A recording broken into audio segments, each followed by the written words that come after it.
Coach, thanks for joining us on our call. We've been talking to our varsity head coaches here with the media here and over this month.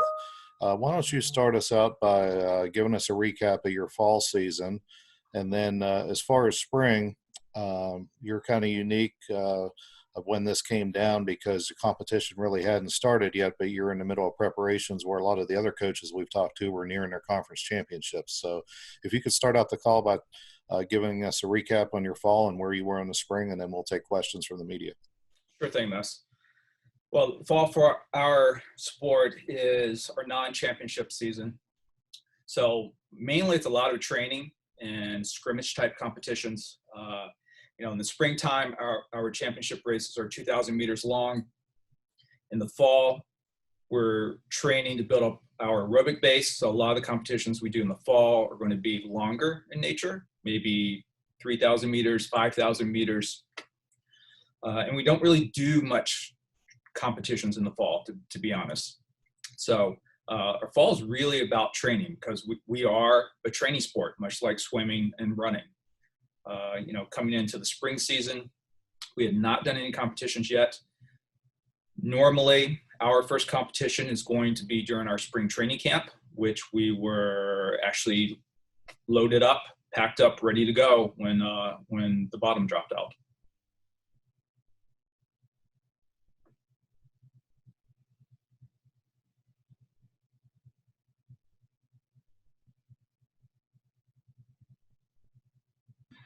First question here comes from Greg Hunter. Greg, go ahead.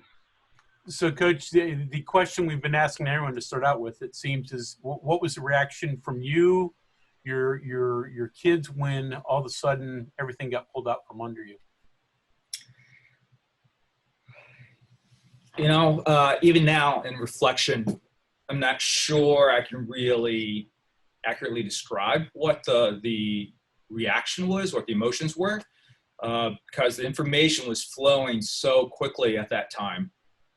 In a matter of, I think, literally like 36 hours, we went from planning to go to a training camp to doing a training camp here on campus to telling the students they should go home. Literally within 36 hours, all that transpired.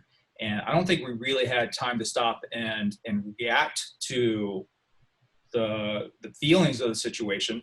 It was more about what do we need to do now. So we were really caught up in the moment, including the time that we took to get the seniors out for what we feared would be a final row and ended up being the case.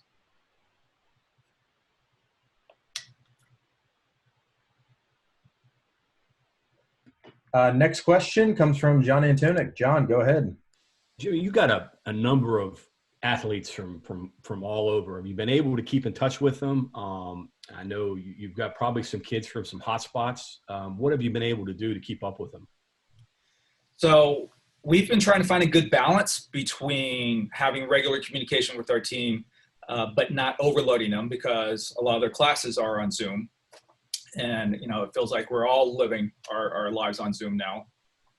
So once a week, we have a team-wide FaceTime, Friday afternoons. So actually I have one scheduled for this afternoon. And then we try to also have a small group chat amongst the coaches with the team members. So, 2 weeks ago, the groups were by class. We were doing seniors, sophomores, juniors, freshmen. Even the novices divided up into two groups because there's the freshman novices, and then we have upper class novices who are at a different stage of university. This week, the chats have been with the workout groups. So before we got the current restrictions, we had gone ahead and formed some workout groups for the team. And in so doing, we pretty much figured out we were going to have to turn everything over to the team, and which proved to be the case. So they have their workout groups, and the feedback we've gotten from them is it's actually helped because now within those defined groups, they're talking to each other, and it's groups that are beyond their normal friend groups. And so for a sport like rowing, where we have not only our recruited freshmen who come in, but we've got the novice program as well, we're still getting to know each other as a team. And that's where our training camps really come into play, because, we have that time away from campus, away from classes. And, the girls really have their first, saturated opportunity to get to know each other. And so I think that's helping foster not only that communication, but the ties within the team and getting to know each other. And of course, we're regularly doing individual check-ins, mostly by FaceTime, but it's all pretty much some type of visual media. Next question comes from Kevin Kinder. Kevin, go ahead. Coach, I was wondering about the training aspect that you mentioned and how you're doing that right now. How many of your team members have access to an erg machine? I mean, and obviously that kind of follows in with you talking about your novice program, people just learning about the sport versus the people that are really pursuing it. How big a part of it is that? And, how many of your athletes have access to that right now? Not many. Not many have access to an erg. I do know of one of our novices. Her family bought an erg, ordered one, bought one, which is not a small cost. And they got their order placed prior to the company running out of stock. So, erging is something that's really picked up, first with the CrossFit community, and it's continuing to grow as a sport unto itself. So I haven't done an actual count. I would say less than a quarter of our team have access to an erg right now. And so in terms of the workout groups, basically we give them mileage to do per week, but it's up to them how they do it, recognizing that they are pretty limited. Some of them, they can run body circuits. Some might have a spin bike or some type of exercise equipment at home. We're encouraging yoga as well. So we made it very, very open-ended, and certainly we're not allowed to actually track anything, so we don't know specifically what they're doing. But it helps provide some structure, and they have acknowledged that as well, that they appreciate having that structure and having a goal for the week. And so the training we're doing, to be honest, it's not training. It's working out. I often make a distinction between working out versus training. Training is structured. It's towards a specific goal. Right now, we're trying to keep everyone healthy, both physically and mentally, and exercise is a big part of that. Next question comes from John. Go ahead, John. You mentioned the mental health, because obviously right now everybody's concerned about the physical health, but how do you support your kids because they're away, they're on their own? What have you been able to do to help them and get them mentally right? Certainly being consistent with messages of hope and optimism. So every Sunday, which is my norm, I send an email out to the team. Normally it's about the workouts for that week, the things that now are rather mundane to, what were our normal lives. I've continued to do those Sunday emails, again, as part of structure. And, but the emails are definitely different. It's more a point for the week, a message for the week. And on Sunday, I told them that this Friday, today, what we'll be talking about is a reboot. Because I think the time that we have now, the additional time that we've all had to slow down compared to our normal lives. It gives us all an opportunity to do a reboot of sorts in some aspect of our lives. For seniors, it might be focusing a little bit more on what they're doing after they graduate. Getting things in order for grad school or job networking. For underclassmen, it could be really focusing in on their academics. Or, for me, it's taking a little better care of myself and reestablishing some friendships that I tend to kind of let slide during the competition season. So that's what I'll talk to the team about today. And then I also do a midweek update. And President Gee's blog on Wednesday talked about hope and resilience. And so I linked that to my team email and just added to that, right now it's really our choice how we look at things. It's easy to get caught up in the negative, especially if you're doing a lot of news watching. But I think it's really important that we make the choice to find positive things to see. And that starts with our mindset. And that's something we talk about in training regularly with our team. When they go into hard workouts, they need to choose how they're going to go about doing that workout, because that can make or break the workout. So your attitude means so much. It affects so much. And it's really no different in the situation that we're in now. All right, next question comes from Greg Hunter. Greg, go ahead. Jimmy, I assume like most spring sports that your seniors would have an option to return with the NCAA rules. So have you had those discussions yet? Have you figured out if athletes do want to come back? We have had those discussions. I put it off in the beginning because I just thought there was too much going on, too much processing that still needed to be done.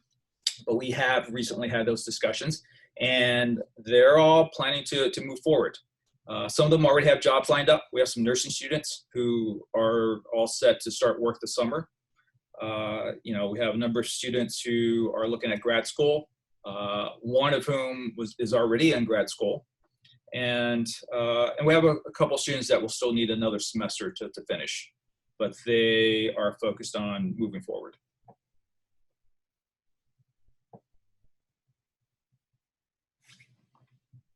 Next question comes from Sam. Sam, go ahead.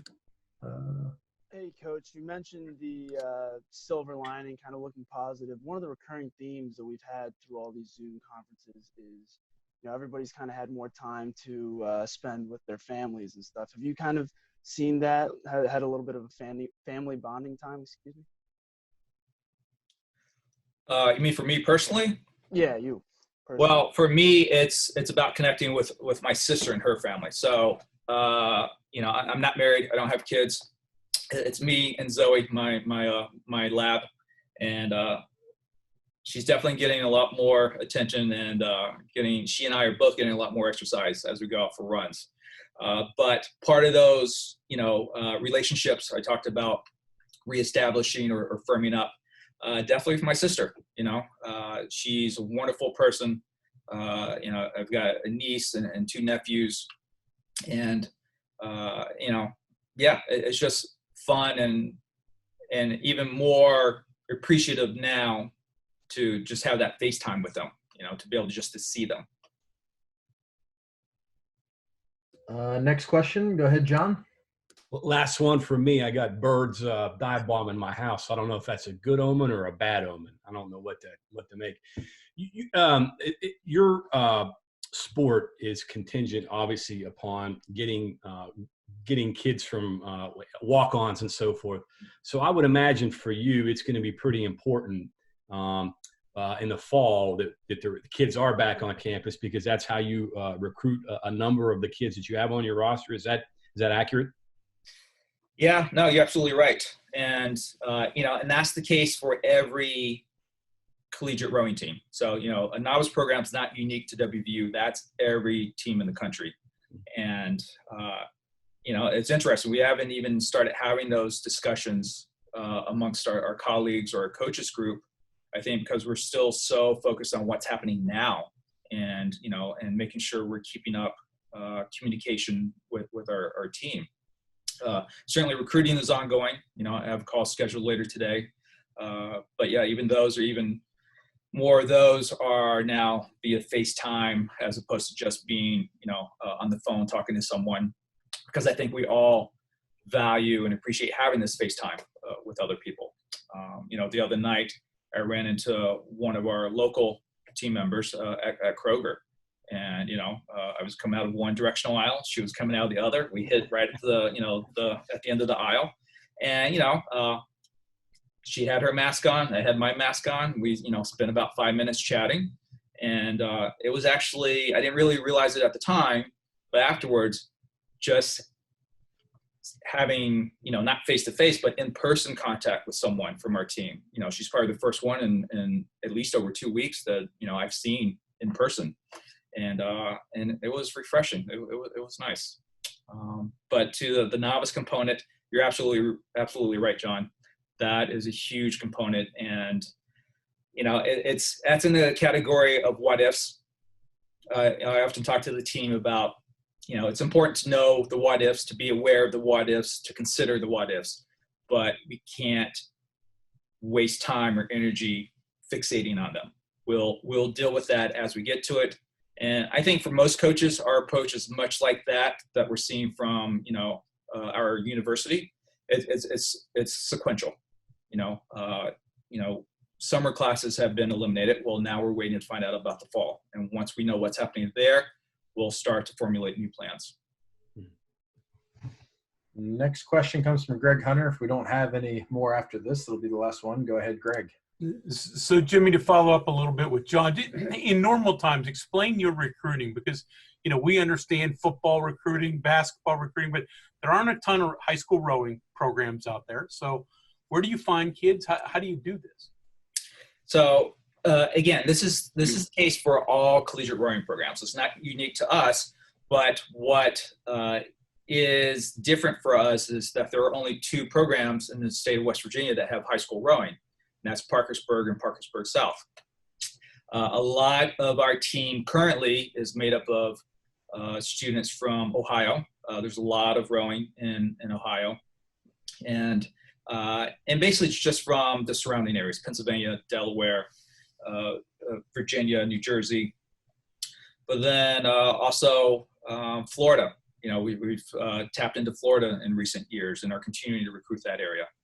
So every collegiate program has its recruited student athletes that they sign, just like every other sport.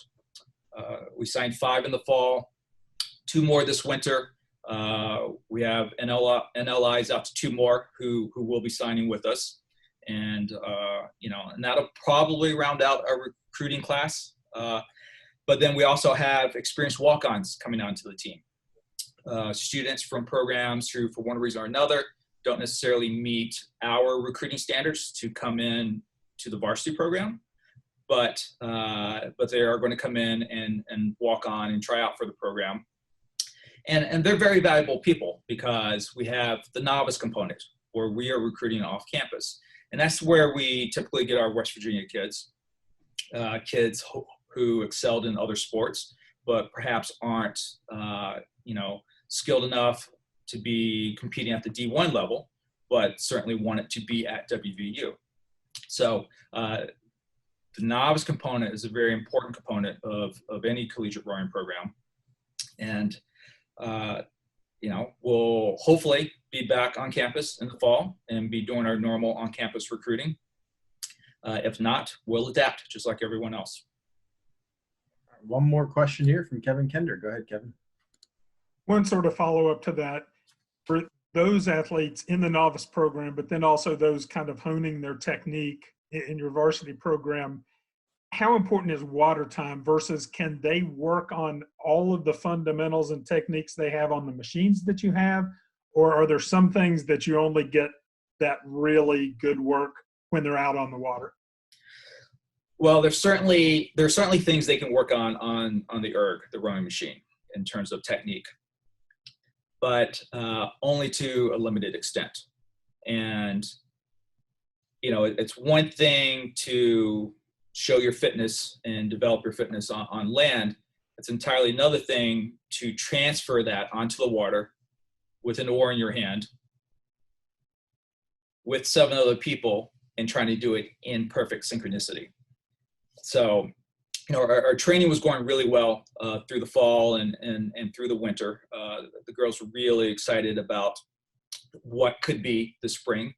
Our training numbers were well ahead of where they've been in a few years.